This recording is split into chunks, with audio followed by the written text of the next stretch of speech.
It's the battle of the good and evil. The good, Rojas and Robredo. The evil, si Duterte at Cayetano. Give me a break. Ngayon, sino hong sumisigaw? Hard to get daw si Digong, sabi ni Robredo na si Lenny. And then nag-aantay daw siya. Waiting and waiting for Digong to give her an appointment para makipagkita sa presidente. Ang hindi ho maintindihan ni Robredo and Rojas, ngayon si Robredo na lang. Ano ba ang nagawa ninyo noon? The consequence of your action, you're now feeling the consequence. The consequence of your action is exactly where you are now. Kung marami kang mga sinasabi noon, the battle of the good and evil forces, yung si Digong, si Cayetano, and the good, self-righteous, yellow bleeding hearts kayo, and then nakalimutan ba ni Digong yan? Hindi. Kaya, no invitation please. Don't come to my inauguration please. You need an appointment, take a number. And then, anong ginawa nitong si Robredo? Nagpag-awa effect. Awa effect. Kawawa naman. Hindi binigyan ng appointment. Bakit? Doon nagsasalita sa Japan. Sabi niya, mag-aantay siya. Hanggang kailan?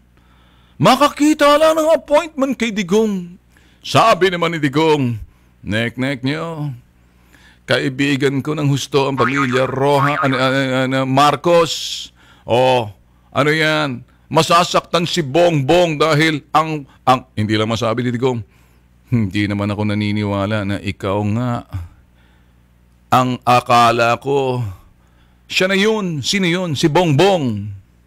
Bakit? Nakaabot ang sumbong sa bonggam-bonggam-bongbong na hindi siya nanalo dahil hindi totoo ang pagkapanalo ni Robredo. Kaya si sumbong-sumbong ng bonggam-bonggam-bongbong hindi naman pinapansin.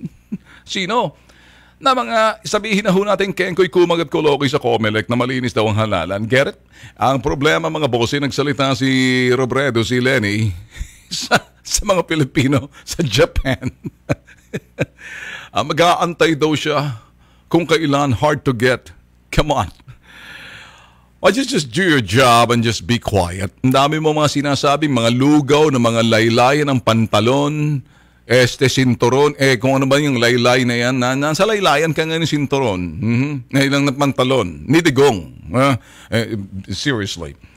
Mag-antay ka na lang kasi, just be quiet. Bakit mo binubulgar at sinisigaw sa mundo na hindi ka pinapansin at nagpapapansin ka?